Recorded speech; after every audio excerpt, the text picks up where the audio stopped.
Bueno, buen día a todos. Vamos a tratar de seguir entonces donde nos habíamos quedado el otro día. A ver.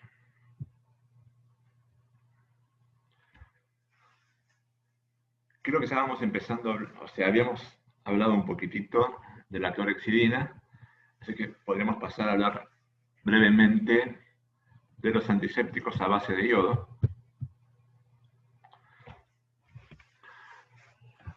Hay unos cuantos agentes de estos que tienen o cloro o yodo, sobre todo yodo son los que nos van a interesar a nosotros. La principal propiedad que tienen es que son de los más activos, o sea, hay una enorme cantidad de gérmenes sensibles a la acción de los halógenos. Es lo que intenta resaltar el segundo paso cuando dice que tienen el espectro más amplio entre los antisépticos de uso corriente. Y eso incluye, si ustedes se fijan, bacterias, hongos, virus y protozoarios, lo cual es un montón de blancos. Y entre las bacterias incluso es capaz de matar las que habitualmente son consideradas más resistentes. Por ejemplo, las micobacterias, que son las que yo les decía el otro día, que tenían esa pared tan gruesa que dificultaba mucho el acceso y, por lo tanto, la acción de muy diversos tipos de agentes antiinfecciosos, o las esporas. Las esporas son las formas de resistencia de algunos microorganismos, por ejemplo, clostridios, ese tipo de patógenos que son causa muy importante de contaminación en materiales que por ahí han quedado mucho tiempo sin ser utilizados o cosas por el estilo, o de contaminación con tierra, con distintas fuentes, digamos, del medio ambiente. O sea que en ese sentido tienen una ventaja interesante en cuanto a la cantidad de gérmenes que uno puede llegar a eliminar. El otro día habíamos hablado del problema del tiempo de acción. Estos son muy rápidos, pero incluso en las mejores condiciones hacen falta tiempo para hacerlo. Y para muchos de los blancos importantes, ese tiempo se mide en minutos, lo cual significa que normalmente uno debería tomarse como mínimo ese tiempo para esperar que pueda llegar a actuar. Creo que algo de esto les mencionaba el otro día, digamos. Es lo que explica por qué, digamos, cuando en un quirófano van a hacer algún tipo de intervención, pincelan, por ejemplo, la zona que van a intervenir, y no es que se quedan charlando, digamos, porque no tienen nada que hacer, sino que lo que están haciendo es esperando hasta que pase el tiempo que permita la acción del antiséptico. Si no, uno hace el simulacro, pero en realidad no está permitiendo que esa acción se realice. Ese tiempo, en gran medida, es lo que tarda el compuesto en generar el halógeno libre, o sea, el yodo, en este caso, que es el que va a realizar la tarea a través de los cambios químicos que sufre. La principal limitación que tienen los compuestos con yodo es que hay una cantidad de individuos que tienen reacciones a la presencia del yodo.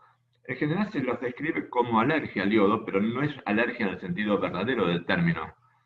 Pero desde el punto de vista práctico, la reacción es como si fuera una reacción alérgica y por lo tanto, digamos, no es incorrecto, digamos, o no es grave que lo denominen de esa manera. Eso puede ser desde que meramente tenga un poquito de vasodilatación en la zona que está aplicando, hasta que haga reacciones más graves, que haga reacciones de tipo urticariano o que directamente haga un cuadro importante de hipotensión. Si ustedes saben que una persona es alérgica al yodo, y hay unos cuantos de estos en la comunidad, en principio esa persona no podría utilizar. Si han tenido alguna vez un problema con uno, en ese paciente no se puede volver a utilizar los compuestos con yodo, o sea, potencialmente puede llegar a ser riesgoso. Ya hemos hablado que había soluciones directamente de yodo, pero que también podía haber un conjunto de compuestos que llamamos iodóforos, en los cuales el yodo estaba distribuido en una matriz orgánica como forma de reducir la irritación que genera sobre la piel, básicamente. Esto es especialmente importante cuando se va a necesitar uso repetido del antiséptico, porque es una herida que no termina, digamos, de resolverse, o se van a producir curaciones repetidas sobre un mismo territorio o cosas por el estilo. Otro antiséptico importante que ustedes deberían conocer es el peróxido de hidrógeno, o sea, el agua oxigenada. Normalmente hay una cantidad de gérmenes muy sensibles al agua oxigenada y hay otros que son menos sensibles. Para los patógenos que ustedes van a ver, la mayoría suelen ser bastante sensibles y especialmente los que son organismos anaerobios son los más sensibles de todos. Eso lo hace especialmente apto para el tratamiento en lesiones donde lo que tienen es una contaminación sobre un área con pobre irrigación, o en pacientes diabéticos, o cosas por el estilo. El efecto del peróxido de hidrógeno es porque es una especie reactiva derivada del oxígeno, de lo cual yo creo que en algún momento algo hemos mencionado, y eso permite que interactúe con muy distintos tipos de aceptores moleculares que se encuentran en todos los tipos de microorganismos. Seguramente alguna vez han visto que el agua oxigenada como que burbujea. Eso es básicamente oxígeno que se está liberando a partir de la desintegración del agua oxigenada. Y ese efecto de generación, digamos, de burbujas gaseosas, en parte, como dice el primer parrafito, en algunas condiciones, no necesariamente siempre, puede contribuir a la acción en la medida que va movilizando los restos de los tejidos, digamos, que han sido destruidos, digamos, en el proceso infeccioso. Si hacen un esfuerzo de memoria, nuestro organismo fabrica agua oxigenada, y en particular, una célula especializada en fabricar agua oxigenada son los neutrófilos. ¿Qué eran esos neutrófilos? Células del sistema inmune de los linfocitos. ¿Se acuerdan que había leucocitos? Entre los leucocitos había varios subtipos.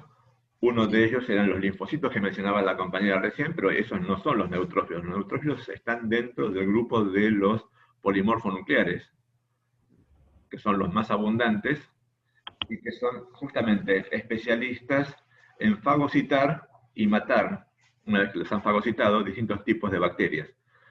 Para hacer eso, los neutrófilos toman oxígeno molecular y lo van reduciendo, y una de las cosas que forman es agua oxigenada. O sea, el agua oxigenada es uno de los mecanismos microbicidas importantes de los neutrófilos.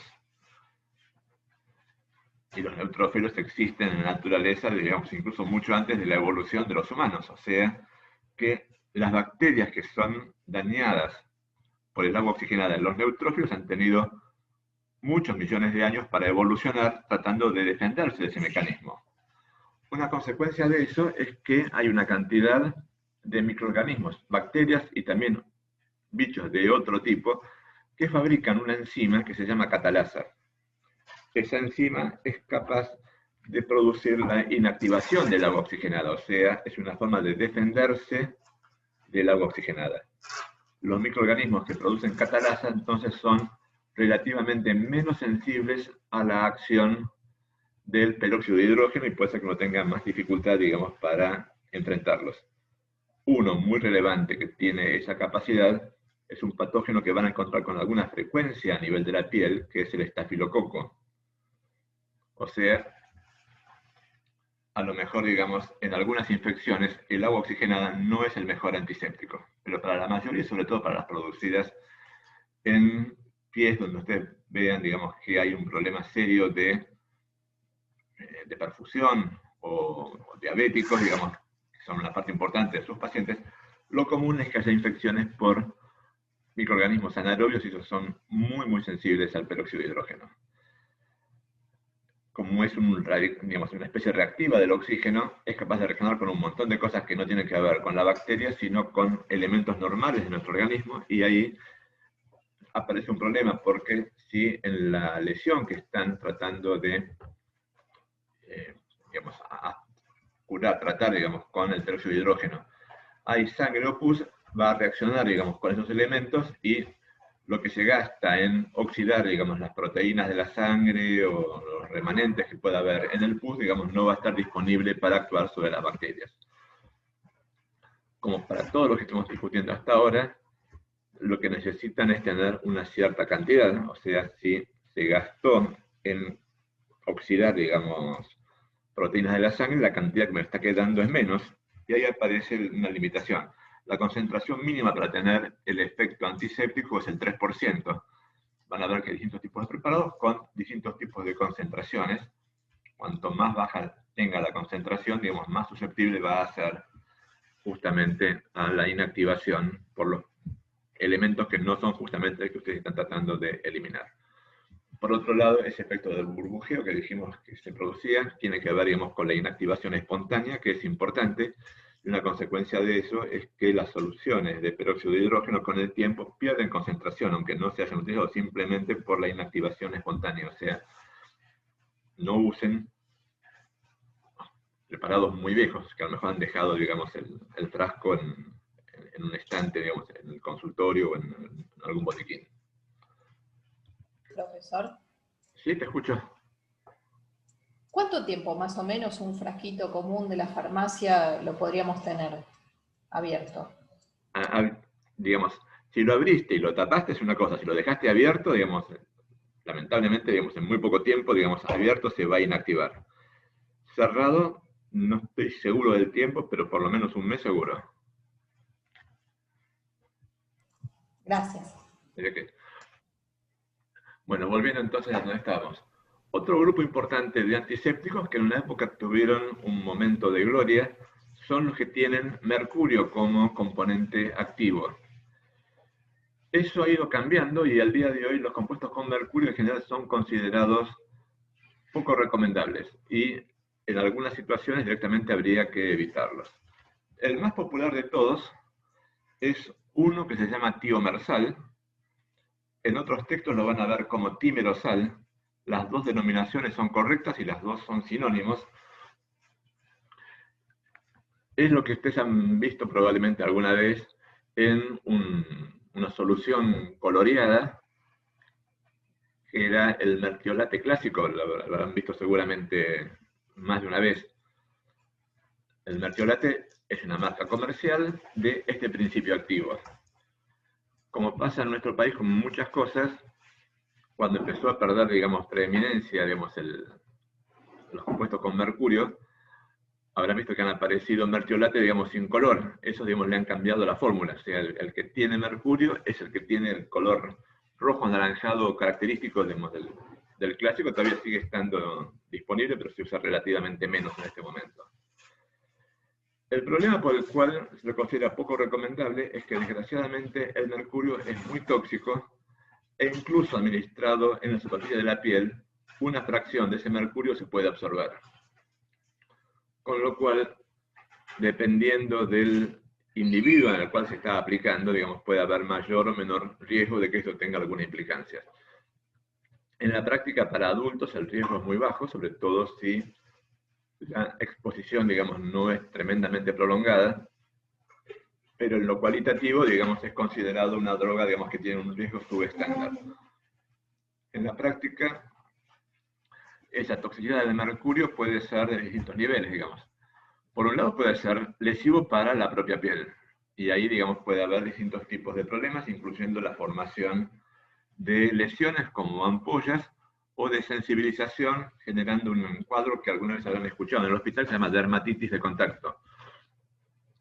Por otro lado, si llega a pasar a la circulación, cosa que, insisto, ocurre en muy baja proporción, pero existe y es mucho más importante, por ejemplo, en niños que en adultos, por lo que es la permeabilidad de la piel, o en algunas áreas donde la piel es más permeable que en otras, los efectos pueden ser sobre el sistema nervioso, donde puede ser importante, puede ser a nivel del riñón, que es habitualmente lo que más fácilmente, digamos, va a ser detectado, y de ahí para abajo otra cantidad, digamos, de problemas. En particular, uno de los grupos más susceptibles a la toxicidad del mercurio son las embarazadas, en parte por lo que le puede dañar a la propia embarazada y en parte porque ese poquito que pasa a la circulación es capaz de producir toxicidad en el feto, o sea, entre otras cosas, el mercurio es un teratógeno. ¿Qué es eso de teratógeno? ¿De qué estamos hablando? Producen malformaciones. Producen malformaciones. Inclusive hasta muerte. El mercurio es un teratógeno documentado, digamos, y eso puede ser desde malformaciones relativamente poco graves hasta directamente cosas que requieren corrección quirúrgica o que no tienen arreglo, como por ejemplo daño cerebral irreversible. O sea, el mercurio en principio no debería ser, digamos, ni el tiomersal ni ningún antiséptico a base de mercurio debería ser empleado en embarazadas.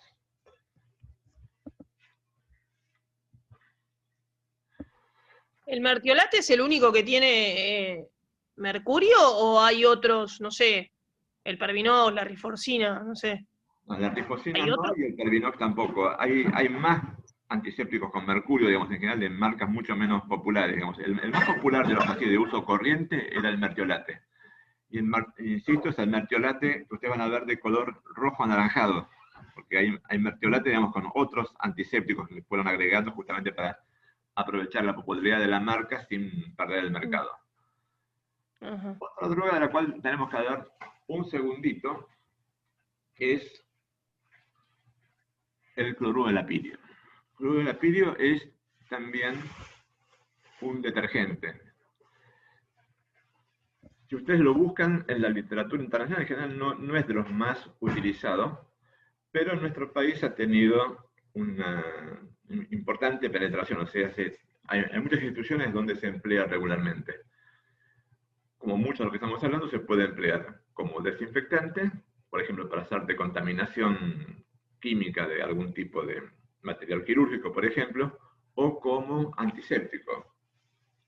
Eso va a depender fundamentalmente de la concentración. Cuando uno busca la información al respecto, no encuentra gran cosa. Uno de los pocos trabajos que hay es este que aparece acá, que no es muy nuevito, digamos, pero da un par de ideas interesantes, digamos, y es que por ahí no es la mejor alternativa. En este trabajo que se hizo en Rosario, les leo lo que dice el resumen. El presente estudio evalúa la eficiencia de los siguientes agentes decontaminantes para la bacteria de circulación local multiresistente Pseudomonas aeruginosa. Creo que todos a la Pseudomonas la conocen más o menos bien. Compararon glutaraldehído con formaldehído, iodopovidona, hipoclorito de sodio, o sea, lavandina, clorosilenol, o sea, el espadol, por ejemplo, y el cloruro de lapidio. Tomaron una cepa particular de esta bacteria como modelo y la enfrentaron con todos estos antisépticos, cada uno por separado, a ver cuál de ellos era capaz de eliminarla adecuadamente. ¿Sí? O sea, en definitiva es una comparación básicamente de agentes de contaminantes empleados regularmente en distintos tipos de establecimientos. Esto lo hizo la gente de odontología de la Universidad de Rosario, lo podría haber hecho la gente de podología de la UBA, o lo podría haber hecho la gente de cirugía de Mendoza, o sea, de uso corriente en múltiples lugares. Se obtuvieron resultados altamente satisfactorios con el glutaraldehído con el formaldehído y el hipoclorito de sodio. Obviamente de todos esos, de lejos el más barato y por lo tanto el preferible, si son igualmente efectivos, debería ser el hipoclorito de sodio, aunque como todos saben, eso puede ser oxidante y si el material es oxidable no es una buena idea. ¿Sí? Pero para otras cosas puede ser, digamos, un buen procedimiento. En cambio, los resultados para la iodopovidona fueron satisfactorios, o sea, buenos pero no tan buenos como los de los otros decontaminantes, y fueron insatisfactorios para el clorosilenol y el cloruro de lapidio, o sea, no obtuvieron una adecuada decontaminación. El mensaje de esto es, si no tienen otra cosa, entre no usar, digamos, un antiséptico o un decontaminante, o usar alguno de estos dos, adelante con estos dos, digamos, pero si pueden elegir, elijan cualquiera de los otros. O sea, en términos de lo que es su actividad, no es suficientemente alta en muchas condiciones como para poder ser recomendado. Este que aparece acá es otro resumen, más o menos de la misma época, ¿sí?, en el cual les describe unas cuantas cosas. ¿Ese es el DG6, el nombre comercial? El nombre comercial del globo de Lapirio es el DG6. Vamos a saltar a los que son selectivos, porque si no, no nos va a dar el tiempo. Y vamos a empezar entonces con... Antes en podología, hace 14 años atrás, se usaba el DG6. En la mesa lo pedían cuando era curso. Sí.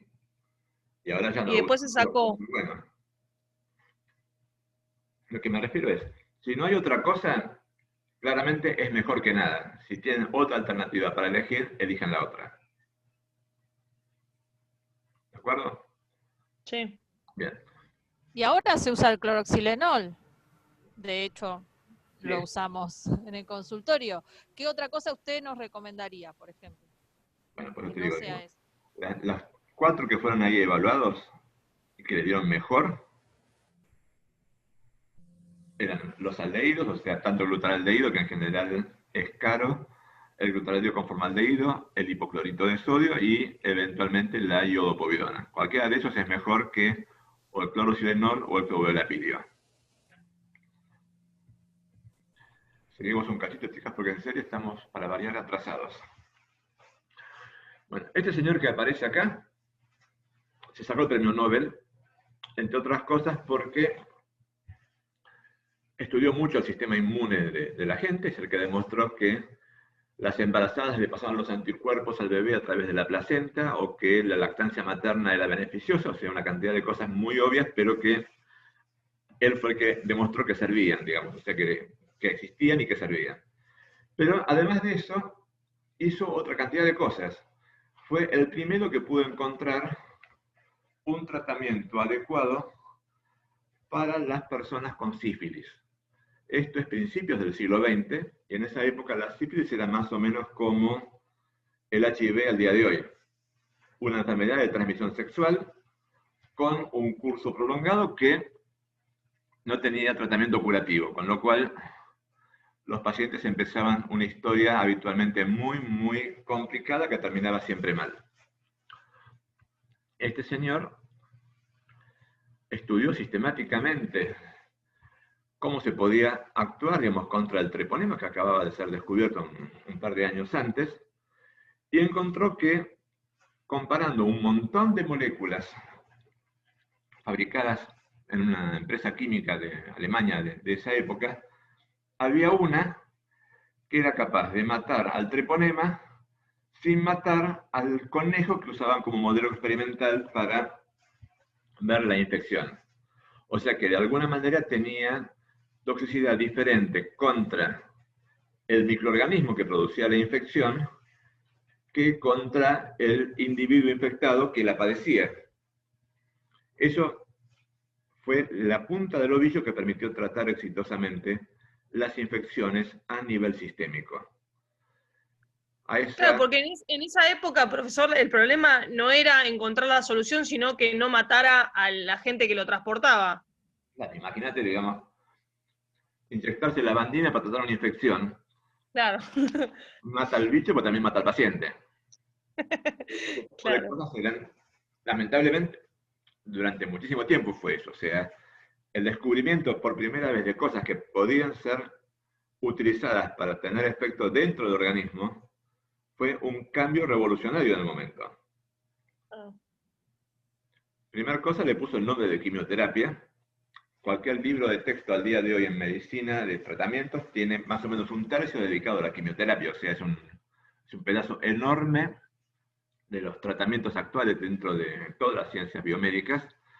Y por otro lado, se puso a pensar qué particularidad tiene esta sustancia que hace algo que todas las otras, digamos que son muy parecidas, no podían hacer. Y ahí fue que él inventó el concepto de receptor que estábamos viendo al principio de la cursada. Él postuló que había algo que tenían la bacteria a la cual se pegaba su quimioterápico y que ese algo no lo tenía en cambio el huésped, y por eso, digamos, no lo dañaba de la misma manera. Lo cual también cambió la forma de entender los medicamentos y revolucionó todo el siglo XX. Bueno, este señor descubrió los primeros quimioterápicos, y lo que él estudiaba eran drogas de síntesis. El nombre de quimioterápico se guarda justamente para esas drogas de síntesis. Años después aparecieron las sulfas, años después aparecieron las quinolonas, y la lista de quimioterápicos al día de hoy es enorme. Unos añitos más tarde, otro señor que también se sacó el premio Nobel fue el que descubrió los antibióticos, descubrió la penicilina. Todos habrán escuchado alguna vez la historia, porque hasta por televisión la pasan periódicamente. Este señor trabajaba en bacteriología en Inglaterra, hacía cultivos. Creo que llegan a ver que en la mano izquierda tiene una cosa redonda, como si fuera un platito. Sí, sí se ve. Bueno, ese platito en realidad La caja de Petri.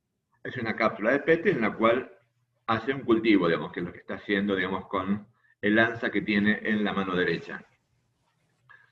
Bueno, el asunto es que llegó el verano, dejó una de estas placas de Petri, digamos, en el laboratorio, se fue de vacaciones. En realidad, digamos, estuvo mal en el sentido que eso, lo lógico hubiera sido que la limpiara antes de irse, pero la dejó. Cuando volvió, se encontró que en la cápsula de Petri, que donde estaba creciendo una bacteria, que era un estafilococo, de hecho, había toda la placa cubierta por estafilococo, pero había un lugar donde el estafilococo no había podido crecer. Y era alrededor de un honguito que estaba creciendo también ahí. O sea, se le había contaminado la placa con un hongo, y lo que descubrió es que donde estaba el hongo, la bacteria no podía crecer. Con lo cual pensó, ¿qué hará este hongo para que la bacteria no pueda crecer?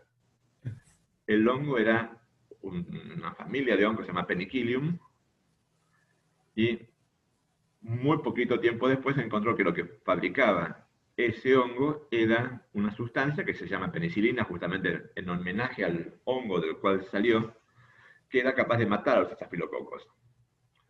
Eso, que fue, como tantas otras cosas, un producto de alguna manera, del azar, de la casualidad, y que requería, por supuesto, que el que lo vio, en vez de tirar la placa contaminada a la lavandina, se pusiera a pensar por qué demonios había pasado eso, es el nacimiento del descubrimiento de los antibióticos, que al día de hoy, como se han dado cuenta seguramente, son un montón, y que fueron buscados sistemáticamente en los años siguientes y han permitido tener la enorme cantidad de antibióticos que disponemos en la actualidad. También, desgraciadamente, lo masivo de su uso llevó a graves problemas de resistencia que les mencioné el otro día que estábamos enfrentando.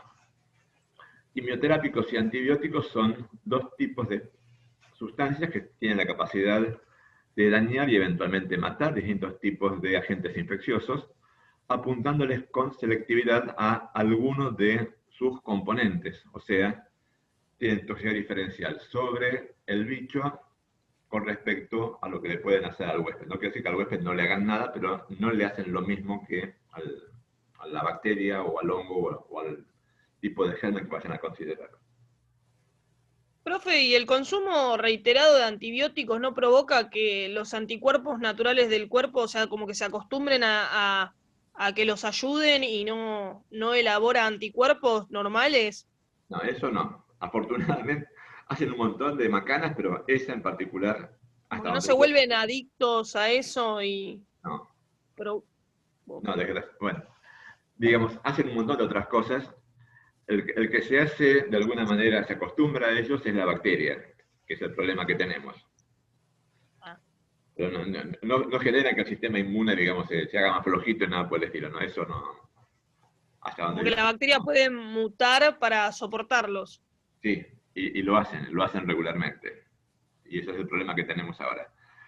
En la práctica, digamos, usamos indistintamente la palabra quimioterápicos o antibióticos como si fueran la misma cosa, no lo son, y la diferencia para ustedes es irrelevante, pero los antibióticos son de origen natural, los quimioterápicos son de origen sintético.